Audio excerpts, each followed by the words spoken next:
अझै पनि यस च्यानलमा नयाँ हुनुहुन्छ भने कृपया सब्स्क्राइब गर्न नभुल्नुहोला। अब लागौँ आजको विषयवस्तुतर्फ। दर्शकबिन, जीवनमा सबैभन्दा ठुलो चुनौती के हो थाहा छ? समय, परिस्थिति र बाध्यता।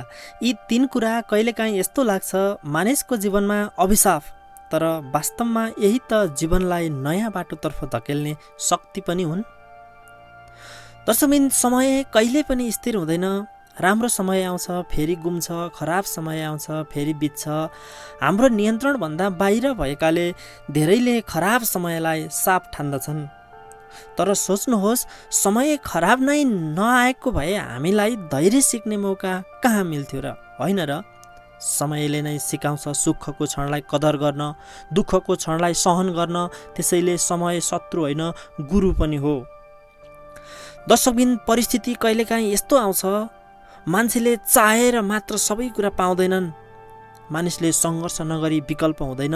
यस्तो बेलामा धेरैजना भन्ने गर्छन्, म अभागी हुँ, मेरो जीवन अभिशाप हो। तर दर्शकबिन, याद राख्नुहोस्, जसरी अँध्यारो बिना तारा देखिँदैन, त्यस्तै कठिन परिस्थिति बिना असली शक्ति देखिँदैन। परिस्थितिले नै मानिसलाई कडा बनाउँछ, परीक्षित बनाउँछ अनि सफलताका लागि तयार गराउँछ। दर्शकबिन, मान्छे सधैँ आफ्नो इच्छा अनुसार मात्रै बाँच्दैनन्। कहिले परिवारको जिम्मेवारी, कहिले समाजको दबावले, कहिले आर्थिक समस्याले बाध्य बनाउँछ। यी बाध्यताले जीवनलाई थिच्छ अनि धेरैलाई लाग्छ यो त मेरो अभिशाप हो। तर सोच्नुहोस्, यदि बाध्यता नै नहुने हो भने हामी जिम्मेवारी कसरी बन्ने? बाध्यताले नै हामीलाई मेहनती बनाउँछ, जीवनको गहिरो अर्थ बुझाउँछ अनि आफ्नो सपना पुरा गर्न प्रेरित गर्छ। दर्शकबिन, हो, समय, परिस्थिति र बाध्यता कहिलेकाहीँ गाह्रो लाग्छ, तर यी साप होइनन्, यी त जीवनलाई घोचेर अघि बढाउने काँडा हुन्। यी बिना मान्छे कहिल्यै परिपक्व, जिम्मेवार र सफल बन्न सक्दैनन्।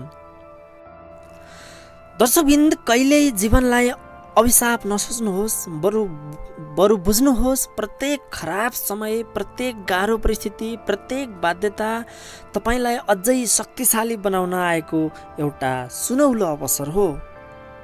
याद राख्नुहोस्, जित्नेहरू सजिलो बाटोमा होइन, चुनौतीको बाटोमा मात्रै जन्मिन्छन्। धन्यवाद। दर्शकबिन, तपाईलाई आजको भिडियो कस्तो लाग्यो?